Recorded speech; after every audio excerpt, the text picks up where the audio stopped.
शनिवार और रविवार की सुबह तड़के ईरान की मिसाइल और ड्रोन अटैक्स के कारण वेस्ट एशिया का माहौल जो पहले से ही सुलग रहा था अब मिडिल ईस्ट में आ गया है।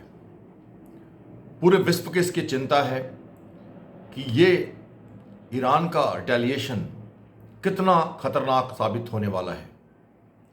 दमस्कस में कंसुलेट के ऊपर जो अटैक हुआ, ईरानियन कंसुलेट के ऊपर जो इजराइल का अटैक था जिसमें कई लोग मारे गए, ईरान को इसका बदला लेना था और ईरान ने पहली बार अपनी ज़मीन से और साथ ही इराक, यमन या सीरिया की ज़मीन से मिसाइल्स और ड्रोन दागकर इजराइल की धरती पर पहला अटैक किया है, डायरेक्ट अटैक।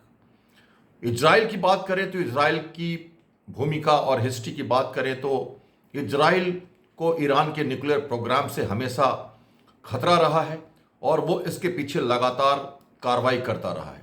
2010, 11, 12, 18, 21, 22, 23 इन सालों की बात करें तो ईरान के ऊपर इजराइल ने कई बार डायरेक्ट इनडायरेक्ट ड्रोन्स अटैक हो या उनके साइंटिस्ट्स की हत्या हो या उनके ऊपर साइबर अटैक हो। जो स्टक्सनेक्स जो हमारा वायरस था या स्टार के बाद में के रूप में उसको जो बाद में बनाया गया था, इजराइल की साइबर जो सिक्योरिटी है 10वें नंबर पे आती है विश्व में। इंटेलिजेंस और सिक्योरिटी के ऊपर उनका एक पूरा बहुत ज़्यादा उनका एक खर्चा होता है। ह्यूमन कैपिटल पे इन्वेस्टमेंट कर रखा है उन्होंने और उनकी एक बहुत बड़ा उनका एक ये बल है साइबर सिक्योरिटी। और साइबर अटैक के थ्रू उन्होंने ईरान के न्यूक्लियर प्रोग्राम को कई बार नष्ट करने की, तबाह करने की, कम करने की, उनके सेंट्रीफ्यूगस का लॉस हो, उनकी फाइल्स को डिस्ट्रॉय करना हो, चाहे तो रेड के द्वारा हो, फिजिकल रेड्स भी किया उन्होंने, ड्रोन से अटैक किया, साइबर अटैक किया। तो इजराइल की भूमिका और जो हम उनकी इतिहास देखते हैं तो ये काफ़ी डायरेक्ट अटैक की रही है। कई बार इजराइल ने इसको एक्सेप्ट किया है, उनके पॉलिटिकल लीडर ने इसको एक्सेप्ट भी किया है और कई बार नहीं भी किया, पर ईरान ने लगातार कहा है कि इजराइल और अमेरिका की तरफ से ये कार्रवाई लगातार होती रही है। इजराइल न्यूक्लियर प्रोग्राम, ईरान के न्यूक्लियर प्रोग्राम को अपने लिए एक खतरा देखता है, अपनी एग्जिस्टेंस के लिए खतरा देखता है, इसलिए वो किसी कीमत पर उनकी न्यूक्लियर जो प्रोग्राम है उसको डिस्ट्रॉय करना चाहेगा।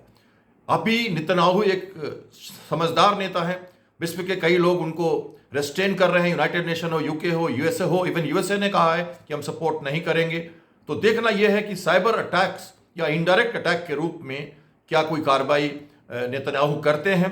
उन्होंने वॉर कैबिनेट बुलाई है, मीटिंग बुलाई है 2 बार पिछले 24 घंटों में और वो सारी चीज़ें देख रहे हैं। हालांकि ईरान का कहना है कि एक तरह से ये एक से एक और पलड़ा भारी किसी का नहीं, तुमने अटैक किया दमस्कस के कंसुलेट पर और हमने तुम्हारी भूमि पर अटैक किया।